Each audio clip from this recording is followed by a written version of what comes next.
Radio मानव रचना 107.8 पर मैं हूं सरिता आपके साथ और शुरू हो चुका है कार्यक्रम आत्मदर्शन।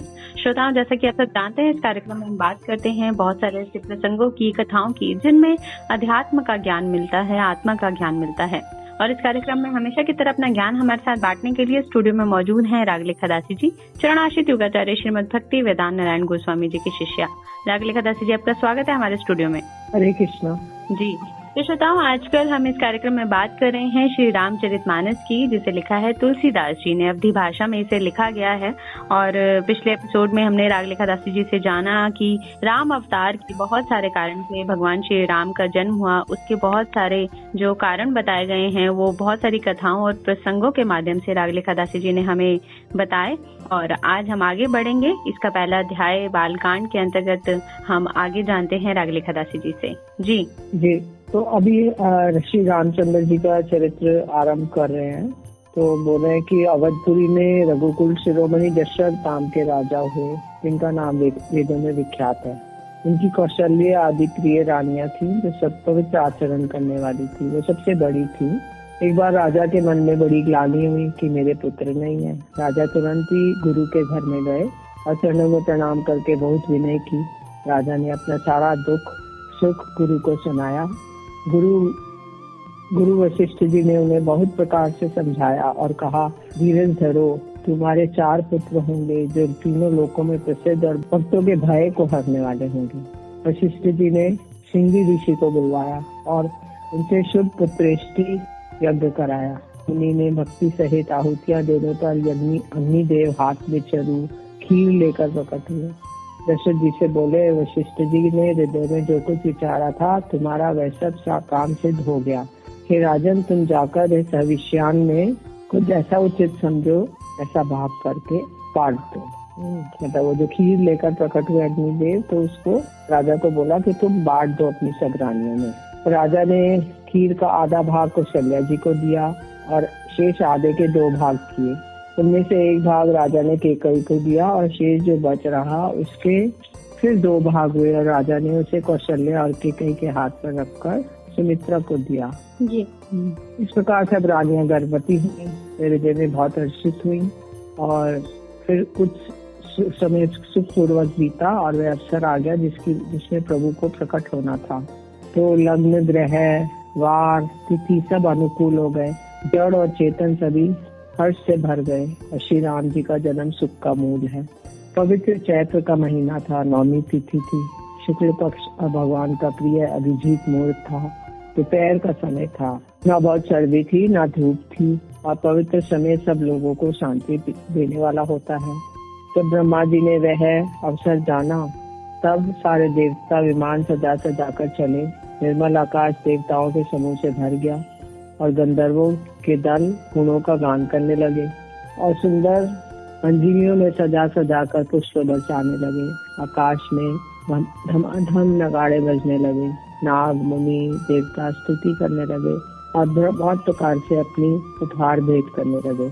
अब भय प्रकट कृपाला दीन दयाला कौशल्या हितकारी हर्षित महतारी मुनि जनहारी अद्भुत रूप विचारी लोचन अभिरामा तनु घन श्यामा निज आयुध भुज चारी भूषण वनमाला नयन विशाला शोभा सिंधु खरारी। तो दीनों पर दया करने वाले कौशल्या जी के हितकारी कृपालु प्रभु प्रकट हुए। मुनियों के मन को हरने वाले उनके अद्भुत रूप का विचार करके माता हर्ष से भर गई। नेत्रों को आनंद देने वाले मेघ के समान श्यामल शरीर के थे। चारों भुजाओं में उन्होंने आयुध धारण किए हुए थे। शंख चक्र गदा पद्म वे दिव्य थे और आभूषण और वनमाला पहने हुए थे और बड़े बड़े नेत्र थे। इस प्रकार शोभा के समुद्र खर राक्षस को मारने वाले भगवान प्रकट हुए। थोड़ा इसका चौपाई कर देते क्योंकि बहुत प्रसिद्ध है और बहुत सुंदर है। कह दुई कर जोरी स्तुति तोरी कह विधि करो अनंता माया गुण ज्ञानातीत अमाना वेद पुराण भनंता करुणा सुख सागर सब गुण आगर जेहि गावहि श्रुति संता सो मम हित लागी जन अनुरागी भयो प्रकट श्रीकांता। तो दोनों हाथ जोड़ के माता कहने लगी, हे अनंत, मैंने किस प्रकार तुम्हारी स्तुति करूं, मैं किस प्रकार करूं। वेद और पुराण तुमको माया गुण और ज्ञान से परे और परिमाण रहित बतलाते हैं। श्रुतियां और संत जन दया और सुख के समुद्र सब गुणों का धाम कहकर जिनका मान करते हैं, वही भक्तों पर प्रेम करने वाले लक्ष्मीपति भगवान मेरे कल्याण के लिए प्रकट हुए। वेद कहते हैं, तुम्हारे प्रत्येक रोम में माया के रचे हुए अनेक ब्रह्मांड के समूह हैं। वे तुम मेरे गर्भ में रहे। इसी हंसी की बात को सुनने पर विवेकी लोग बुद्धि भी स्थिर नहीं रहती, विवेकी लोगों की विचलित हो जाती है। जब माता को ज्ञान उत्पन्न हुआ तो प्रभु मुस्कुराए।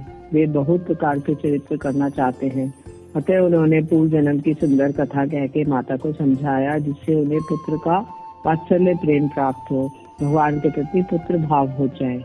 माता की वह बुद्धि बदल गई। तब वह बोली, हे तात, यह रूप छोड़कर अत्यंत प्रिय बाल लीला करो, वही सुख परम अनुपम होगा। ये वचन सुनकर देवताओं के स्वामी सुजान भगवान ने बालक होकर रोना शुरू कर दिया। तुलसीदास जी कहते हैं, जो इस चरित्र का गान करते हैं वे श्री हरि का पद पाते हैं और संसार रूपी कूप में नहीं गिरते। ब्राह्मण, गो, देवता, संतों के लिए भगवान ने मनुष्य का अवतार लिया।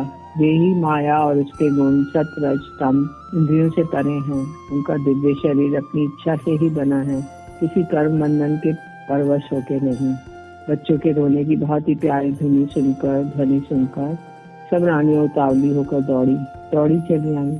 दासियां हर्षित होकर जहाँ तहाँ दौड़ी। सारे पूर्ववासी आनंद में मग्न हो गए। राजा दशरथ जी पुत्र का जन्म कानों से सुनकर मानो ब्रह्मानंद में समा गए। मन में अतिशय प्रेम था, शरीर पुलकित हो गया और बुद्धि को धीरज देकर वे उठना चाहते हैं। जिनका नाम सुनने से ही कल्याण हो जाता है, वही प्रभु मेरे घर आए हैं। ये सोचकर राजा का मन परम आनंद से पूर्ण हो गया। उन्होंने बाजे वालों को बुलवाकर कहा, बाजा बजाओ। गुरु वशिष्ठ जी के पास बुलावा गया। वे ब्राह्मणों को साथ लेके राजद्वार पर आए। उन्होंने जाकर अनुपम बालक को देखा, जो रूप की राशि है, जिसके गुण कहने से समाप्त नहीं होते। फिर राजा ने नंदी मुख श्राद्ध करके सब जातकर्म संस्कार आदि किए और ब्राह्मणों को सोना, गो, वस्त्र, मणियों का दान किया। क्योंकि पहले राजाओं के पास सोना ही होता था, रुपया पैसा इस तरह का आजकल का करेंसी नहीं है। सोना होता था, गैया होती थी, वस्त्र आदि, यही सब मणियों का दान किया। ध्वजा, पताका और तोरणों से नगर छा गया। सबने अपने अपने घर सजा लिए। ध्वजा, पताका, तो ध्वजा होता है ट्रायंगल शेप में और पताका स्क्वायर शेप में, रेक्टेंगल शेप में। तोरण आदि जो घर के बाहर बंधनवार और लटकाने के होते हैं, इस प्रकार सजाया गया, उसका वर्णन नहीं हो सकता। आकाश में फूलों की वर्षा हो रही है, सब लोग ब्रह्मानंद में मग्न हैं। स्त्रियां झुंड की झुंड मिलकर चली, स्वाभाविक श्रृंगार किए हुए उठ दौड़ी। सोने का कलश लेकर थालों में मंगल द्रव्य भरकर गाती हुई राजद्वार में प्रवेश करती है। वे आरती करके निछावर करती हैं और बार बार बच्चों के चरणों पर गिरती हैं। मागध, सूद, बंदीजन और गवैये रघुकुल के स्वामी के पवित्र गुणों का गान करते हैं। राजा ने सब किसी को भरपूर दान दिया। जिसने पाया उसने भी नहीं रखा, लुटा दिया। नगर की सभी गलियों के बीच बीच में कस्तूरी, चंदन और केसर की कीच मच गई। सब जगह कस्तूरी, चंदन और उसका वो छिड़काव होने लगा। घर घर मंगलमय बधावा बजने लगे, क्योंकि शोभा के मूल भगवान प्रकट हुए। नगर के स्त्री पुरुष के झुंड के झुंड जहाँ तहाँ आनंद मग्न हो रहे हैं। केकई और सुमित्रा, ये दोनों ने भी सुंदर पुत्रों को जन्म किया। उसी सुख संपत्ति, समय और समाज का वर्णन सरस्वती और सर्पों के राजा शेष जी भी नहीं कर सकते। अवधपुरी इस प्रकार सुशोभित हो रही है, मानो रात्रि प्रभु से मिलने आई हो, और सूर्य को देखकर मानो मन में सकुचा रही है। परंतु फिर भी मन में विचार कर ये मानो संध्या बन गई है। जी, बहुत ही सुंदर। और श्रोताओं, श्री राम जी का जो जन्म है हो चुका है, जैसा कि रागलिखा दासी जी ने बताया, और लगभग आप सभी लोगों ने सुना भी होगा राजा दशरथ की जो ये कहानी रागलिखा दासी सुना रही हैं कि किस तरह से उनकी संतान नहीं थी और तीनों रानियों ने जो है अब 4 पुत्रों को जन्म दे दिया है। तो इस कथा को आगे जानेंगे रागलिखा दासी जी से, लेकिन अभी सुनते हैं एक प्यारा सा भजन, फिर लौट कर आते हैं। आप जुड़े रहिए रेडियो मानव रचना 107.8 के साथ कार्यक्रम आत्मदर्शन में। Feel good, feel live. पायो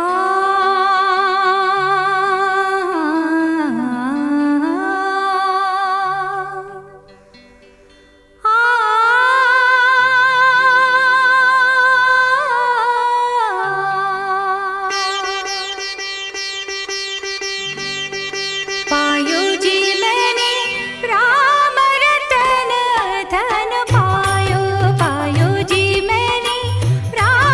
रतन धन पायो।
स्वागत है श्रोताओं आप सभी का एक बार फिर रेडियो मानवरचना 107.8 पर। मैं हूं सरिता आपके साथ और आप कार्यक्रम सुन रहे हैं आत्मदर्शन, जिसमें बात हो रही है श्री रामचरितमानस की। और अभी हमने रागलेखा दासी जी से जाना कि किस तरह से जो भगवान श्री राम है उनका जन्म हो चुका है और बहुत ही सुंदर वर्णन किया जा रहा है किस तरह से सभी प्रसन्न हैं और चारों तरफ जो है हर्षोल्लास का जो माहौल है वो छा चुका है। तो चलिए आगे बढ़ते हैं, इस कहानी को आगे सुनते हैं। जी रागलेखा दासी जी। अगर का धूप बहुत सा धुआं हुआ, चारों तरफ उड़ रहा है, अबीर गुलाल उड़ा रहे हैं और महलों के में जो मणियों के समूह हैं वे तारागण ही हैं और राजमहल का जो कलश है वह मानो श्रेष्ठ चंद्रमा है। राजभवन में अति कोमल वाणी से वेद ध्वनि हो रही है, वही मानो समय से सनी हुई पक्षियों की चहचहाट है। ये कौतुक देखकर सूर्य भी अपनी चाल भूल गए। एक महीना उन्होंने जाता हुआ ना जाना, अर्थात उन्हें एक महीना वहीं बीत गया। सूर्य भी वहीं पे खड़े हो गए और अपनी चाल चलना भूल गए और वो लीला देख रहे हैं।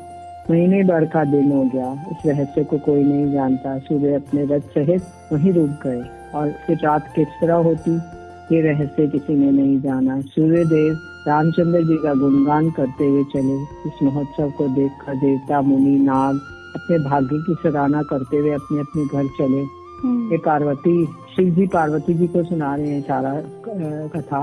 ये पार्वती तुम्हारी बुद्धि बहुत दृढ़ है, इसलिए मैं और अपनी एक चोरी की बात कहता हूँ। सुनो, काकभूषणी और मैं दोनों वहाँ साथ साथ थे, परंतु मनुष्य रूप में होने के कारण हमें कोई न जान सका। परम आनंद, मतलब शिव जी बता रहे हैं मैं और काकभूषणी दोनों मनुष्य रूप में थे वहाँ पे। तो परम आनंद और प्रेम में के सुख में फूले हुए हम दोनों मग्न मन से मस्त हुए गलियों में भूले हुए फिरते थे, परंतु ये शुभ चरित्र वही जान सकता है जिस पर राम जी की कृपा हो। इस अवसर पर जो किस प्रकार आया, जिसके मन को जो अच्छा लगा, राजा ने उसे वही दिया। हाथी, रथ, घोड़े, सोना, गौ, हीरे और भांति भांति के वस्त्र राजा ने दिए, क्योंकि राजा तो अपने हिसाब से धन देंगे ना। कोई अगर और किसी के घर में साधारण जीव के होगा कोई बच्चा तो वो इतना दे ही नहीं सकता। किंतु राजा दशरथ है तो वो इसलिए वो बड़ी बड़ी चीजों का दान हुआ। हाथी, रथ, घोड़े। राजा ने सबके मन को संतुष्ट किया और इसी से सब लोग जहाँ तहाँ आशीर्वाद दे रहे थे। तुलसीदास के स्वामी सब पुत्र, चारों राजकुमार दीर्घायु हो, चिरजीवी हो, सब लोग आशीर्वाद दे रहे। इस प्रकार कुछ दिन बीत गए और कुछ और आते जाते हुए जान नहीं पड़ते। तब नामकरण संस्कार का समय जानकर राजा ने ज्ञानी मुनि वशिष्ठ जी को बुला भेजा। मुनि की पूजा करके राजा ने पूछा, हे मुनि, आपके मन में जो विचार रखे हैं वे नाम रखिए। हे राजन, मुनि ने कहा, हे राजन, इनके अनेक अनुपम नाम है, फिर भी मैं अपनी बुद्धि के अनुसार कहूँगा। ये जो आनंद के समुद्र सुख की राशि है, जिस आनंद सिद्धू के एक कण से तीनों लोग सुखी होते हैं, उन आपके सबसे बड़े पुत्र का नाम राम है, जो सुख का भवन और संपूर्ण लोगों को शांति देने वाले हैं, जो संसार का भरण पोषण करते हैं। उन आपके दूसरे पुत्र का नाम भरत होगा, भरण पोषण जो करते हैं। इनके स्मरण मात्र से शत्रु का नाश होता है। वे वेदों में प्रसिद्ध शत्रुघ्न नाम है और जो शुभ लक्षणों के धाम है, राम जी के प्यारे और सारे जगत के आधार है। पूर्व वशिष्ठ ने उनका लक्ष्मण श्रेष्ठ नाम दिया। तो नामकरण संस्कार एक विधि है जिसके द्वारा बच्चे का प्रथम बार नाम दिया जाता है। तो ये वैदिक रीति के अनुसार दिया जाता है। गुरु जी ने हृदय में विचार करके नाम रखे, हे राजन, तुम्हारे चारों पुत्र वेद के तत्व साक्षात परात्पर भगवान हैं, जो मुनियों के धन, भक्तों के सर्वस्व, शिव जी के प्राण हैं। उन्होंने बाल लीला के रस में सुख माना है। बचपन से ही श्री रामचंद्र जी को अपने परम हितैषी स्वामी जानकर लक्ष्मण जी ने उनके चरणों में प्रीति जोड़ ली। भरत और शत्रुघ्न दोनों भाइयों में स्वामी और सेवक की जिस प्रीति की प्रशंसा है वैसी प्रीति हो गई। श्याम और गौर शरीर वाले दोनों सुंदर जोड़ियों की शोभा देखकर माताएं तृण तोड़ती हैं, जिससे कोई नजर ना लग जाए। यूं तो चारों ही पुत्र शील, रूप और गुण के धाम है, तो भी सुख के समुद्र रामचंद्र जी सबसे अधिक है। उनके हृदय में कृपा रूपी चंद्रमा प्रकाशित है। उनके मन को हरने वाली हंसी उसी कृपा रूपी चंद्रमा की किरणों को सूचित करती है। कभी गोद में और कभी उत्तम पालने में लिटाकर माता प्यारे लन्ना कहकर दुलाल करती है। जो सर्वव्यापक, निरंजन, निर्गुण, विनोद रहित अजन्मा ब्रह्म है, वही प्रेम और भक्ति के वश कौशल्या जी की गोद में खेल रहे हैं। उन्हें नीली कमल और गंभीर मेघ के समान श्याम शरीर में करोड़ों कामदेवों की शोभा है। लाल लाल चरण कमलों के नखों की शुभ ज्योति ऐसी मालूम पड़ती है जैसे लाल कमल के पत्तों पर मोती स्थिर हो गए हैं। उनके चरण तल में वज्र, ध्वजा, अंकुश के चिन्ह शोभित है। नुपुर, पैजनी की ध्वनि सुनकर मुनियों का मन भी मोहित हो जाता है। कमर में करधनी और कमर पेटी, पेट पे 3 रेखाएं त्रिवली है। नाभि की गंभीरता को तो वही जानते हैं जिन्होंने उसे देखा है। बहुत से आभूषणों से सुशोभित विशाल भुजाएं हैं। हृदय पर बाघ की नख की बहुत सी ही निराली छटा है। छाती पर रत्नों से युक्त मणियों के हार की शोभा ब्राह्मण के चरण चिन्हों को देखते ही मन लुभा जाता है। कंठ शंख के समान है और ठोड़ी पर बहुत ही सुंदर है। मुख पर असंख्य कामदेवों की छटा छा रही है। 2 सुंदर दंतुलियां हैं, लाल लाल होठ हैं और नासिका और तिलक का तो वर्णन ही कौन कर सकता है। सुंदर कान और बहुत से सुंदर गाल हैं। मधुर तोतले शब्द बहुत ही प्यारे लगते हैं। जन्म के समय में रखे हुए चिकने और घुंघराले बाल हैं, जिनको माता ने बहुत प्रकार से बनाकर संवार दिया है। शरीर पर पीली झुंगली पहनाई हुई है। उनका घुटनों और हाथों के बल चलना मुझे बहुत ही प्यारा लगता है। जिनके रूप का वर्णन वेद और शेषजी भी नहीं कर सकते। उसे वही जानता है जिसने कभी सपने में भी देखा हो। जो सुख के पुंज, मोह के परे और ज्ञान, वाणी और इंद्रियों के से अतीत है। ये भगवान दशरथ कौशल्या के अत्यंत प्रेम के वश होकर पवित्र बाल लीला करते हैं। इस प्रकार जगत के माता पिता श्री राम जी अवधपुर के निवासियों को सुख देते हैं। जिन्होंने श्री रामचंद्र जी के चरणों में प्रीति जोड़ी है, वे भवानी उनकी ये प्रत्यक्ष गति है कि भगवान उनके प्रेमवश बाल लीला करके उन्हें आनंद दे रहे हैं।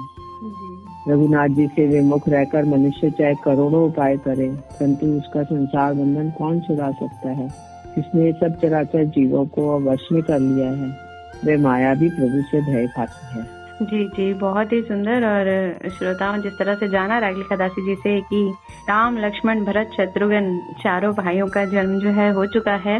राजा दशरथ की 3 रानियां, कौशल्या के कई सुमित्रा, और बहुत ही सुंदर जन्म वर्णन और इनके नामकरण का वर्णन, इनकी सुंदरता का, रूप का वर्णन जो है तुलसीदास जी ने किया है इस श्री रामचरितमानस के अंतर्गत, जो भी हमें रागलिखा दासी जी ने बताया। तो ये सुंदर वर्णन हम आगे जानते रहेंगे श्रोताओं, लेकिन अपने अगले एपिसोड में, क्योंकि वक्त हुआ है अभी आप लोगों से इजाजत लेने का, तो अगले एपिसोड में जानेंगे आगे और श्री राम अवतार की ये कहानी। लेकिन आज के लिए हमें दीजिए इजाजत। रागलिखा दासी जी, आपका बहुत बहुत शुक्रिया हमारे स्टूडियो में आने के लिए। हरे कृष्ण जी। तो श्रोताओं, आज के लिए बस इतना ही। हमें दीजिए इजाजत और आप सुनते रहिए रेडियो मानव रचना 107.8 पर आने वाले अन्य कार्यक्रमों को भी। Feel good, feel live.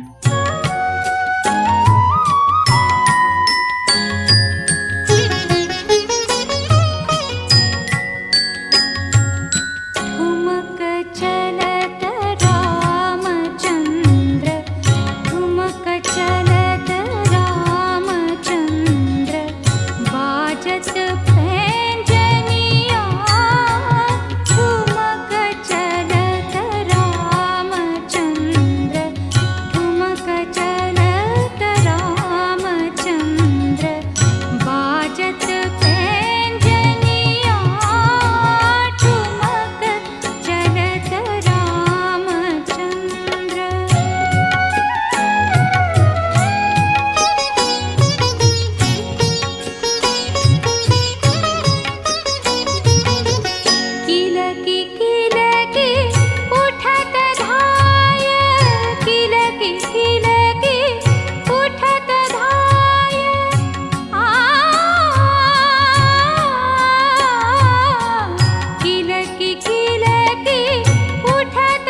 Dasharath